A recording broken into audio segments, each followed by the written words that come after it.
आज हम लोग डिस्कस करेंगे कि क्या एक टैक्स पेयर जिसने खुद को रजिस्टर कर रखा है under composition levy for goods, क्या वो सर्विसेज भी सप्लाई कर सकता है या फिर नहीं कर सकता है।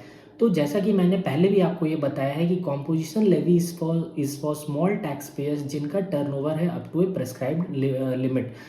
अब इसमें भी दो वेरिएंट है, पहला है कॉम्पोजिशन लेवी फॉर गुड्स और दूसरा है composition levy for services.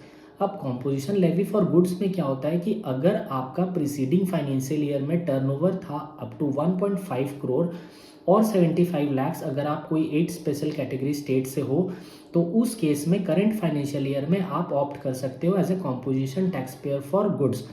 And in the same way composition levy for services में क्या होता है कि अगर प्रीसीडिंग फाइनेंशियल ईयर में आपका एग्रीगेट टर्नओवर था अप टू 50 लैक्स तो करंट फाइनेंशियल ईयर में आप ऑप्ट कर सकते हो for composition levy for services.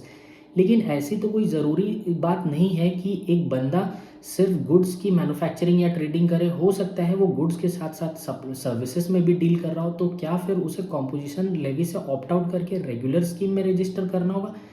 ऐसा नहीं है। सरकार ने ऐसे टैक्स पेयर के लिए एक बीच का रास्ता निकाला और वो क्या है, सरकार बोलती है कि अगर आप goods composition levy for goods में डील कर रहे हो तो आप साथ में मार्जिनल सप्लाई ऑफ सर्विसेज भी कर सकते हो अदर देन रेस्टोरेंट सर्विस।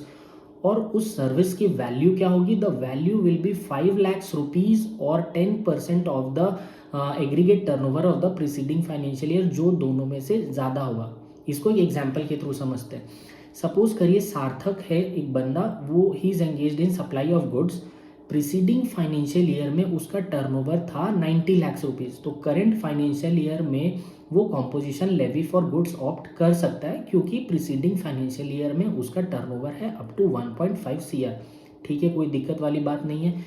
लेकिन सपोज करिए सार्थक को सर्विस भी प्रोवाइड करना है साथ में, तो अब वो कैसे कर सकता है, उसका फॉर्मूला मैंने अभी आपको बताया कि वो होगा 5 लाख रुपीज़ और 10% ऑफ 90 लैक्स हो गया 9 लाख, तो दोनों में से हायर हुआ 9 लाख। मतलब सार्थक करेंट फाइनेंशियल ईयर में कॉम्पोजिशन लेवी में गुड्स की सप्लाई तो कर ही सकता है, plus marginal supply of services भी कर सकता है और उस सर्विस की वैल्यू होगी 9 lakh rupees, not more than that. और अगर सार्थक 9 लाख से ऊपर की सर्विसेज प्रोवाइड करता है तो फिर उसे कॉम्पोजिशन स्कीम से ऑप्ट आउट करना पड़ेगा।